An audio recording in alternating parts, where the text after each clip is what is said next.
Hi friends, welcome to my channel. ఈ వీడియోలో మనం బోధన నైపుణ్యాలు, లక్ష్యాలను గురించి తెలుసుకుందాం.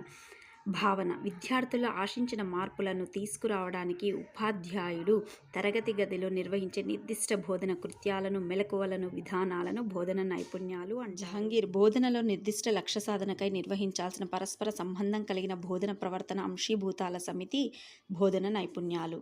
ప్రతి బోధన నైపుణ్యానికి సంబంధించిన కొన్ని ముఖ్యమైన అంశీభూతాలు ఉంటాయి. ఈ అంశీభూతాలు తరగతి గదిలో బోధన ప్రవర్తనలుగా అనువర్తితం అవుతాయి. ఇవి బోధన ప్రవర్తనలు రెండు రకాలుగా వర్గీకరించవచ్చు: వాంఛనీయ ప్రవర్తనలు, అవాంఛనీయ ప్రవర్తనలు. సహజంగా వాంఛనీయ ప్రవర్తనకు వ్యతిరేకమైనదే అవాంఛనీయ బోధన నైపుణ్యాలు. బోధన లక్ష్యాలను రాయటం, పాఠ్య ప్రవేశ నిర్వహణ నైపుణ్యం, వివరణాత్మక నైపుణ్యం, నల్లబల వినియోగ నైపుణ్యం, పఠన నైపుణ్యం, ప్రశ్నించే నైపుణ్యం, ఉద్దీపన వైవిధ్యత నైపుణ్యం, పునర్బలన నైపుణ్యం, విద్యార్థిని భాగస్వామిగా చేసే నైపుణ్యం. బోధన లక్ష్యాలను రాయటం. పాఠ్యాంశ బోధనకు ముందు ఉపాధ్యాయుడు బోధన లక్ష్యాలను నిర్ణయించుకొని స్పష్టంగా వాటిని వ్యక్తం చేయగలగాలి.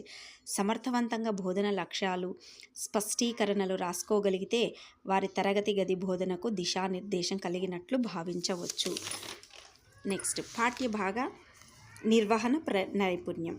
విద్యార్థులు నూతన విషయాలను అభ్యసించడానికి సంసిద్ధులైనప్పుడు వారి అభ్యసనం చురుకుగా, సంతృప్తికరంగా సాగుతుంది.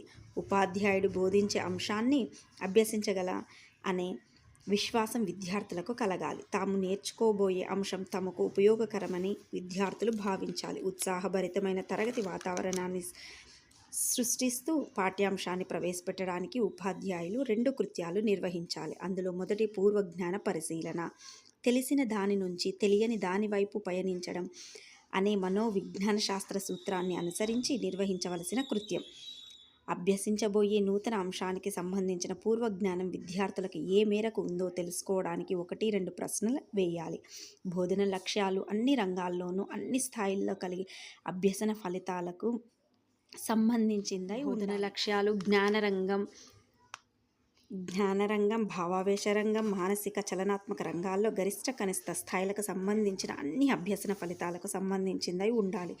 బోధన లక్ష్యాలు బోధించే ప్రస్తుత పాఠ్య విషయానికి సంబంధించినవై ఉండాలి. పాఠ్య విషయం మొత్తం మీద బోధన లక్ష్యాలను రూపొందించాలి.